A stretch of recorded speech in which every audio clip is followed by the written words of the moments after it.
ഇത് പെണ്ണുങ്ങൾ മാത്രമുള്ള വീടാണ്. അത് ഓർമ്മ വേണം. ഓർമ്മയുണ്ട് കേട്ടോ. ആ വധിക്കുന്ന ഓർമ്മയാണ് എന്റെ പ്രചോദനം. യമുന പുളിഞ്ഞവും ഗോപികാബന്ധവും പിന്നെ ഈ മാധവനും പുളകിന്റെ പുളകിയാണ് ചേട്ടാ. എന്തുവാണ് എന്റെ ഭാര്യ എടുത്തത് രഹസ്യം? അയ്യോ, ചേട്ടന്റെ ഭാര്യയോട് ഞാൻ ഒരു രഹസ്യം പറഞ്ഞില്ല. ഞാൻ രഹസ്യം പറഞ്ഞത് കേട്ടോ? കേട്ടില്ല. അതുകൊണ്ടാണല്ലോ ചോദിച്ചത്. എന്റെ ഭാഗ്യം. എങ്ങനെ? അല്ല ചേട്ടാ, എത്യോപ്യൻ പാചക രീതിയെ കുറിച്ച് ഞാൻ ചേട്ടന്റെ ഭാര്യയെ പറഞ്ഞ് മനസ്സിലാക്കി. അങ്ങനെ എത്തണ്ട. നിന്റെ പാചകം എന്റെ ഭാര്യയുടെ അടുത്ത് വേണ്ട. അത് പറഞ്ഞു കൊടുക്കുന്നത് ഞാനാണെങ്കിലും അതിന്റെ ഗുണം ചേട്ടൻ. നീ എന്റെ ഭാര്യയെ കുറിച്ച് നോക്കണ്ട. ആളും തരം കൊണ്ട് പെരുമാറില്ലെങ്കിൽ വാലും തലയാണല്ലോ പറഞ്ഞേക്കാം. സത്യം പറ, നീ എന്താ എന്റെ ഭാര്യയോട് പറഞ്ഞു? ഉള്ളത് പറയാമല്ലോ. ചേട്ടനെ പോലെ ആ പെമ്പിളെ കൊത്തിക്കൊണ്ട് പോകുന്ന ഞാൻ പറഞ്ഞത്. നീ അത്ര കാട്ട് കൂടി പറയണമെന്ന് കരുതിയതാ.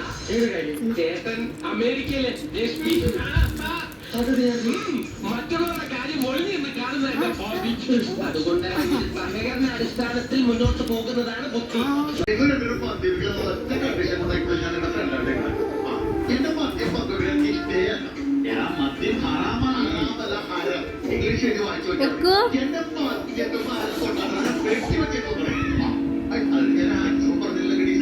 മിക്കോ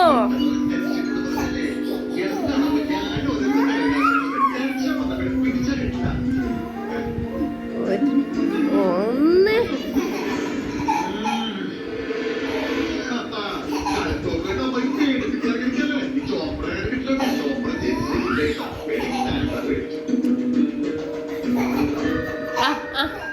ചെക്ക് വല്ലാത്ത സാധനടി.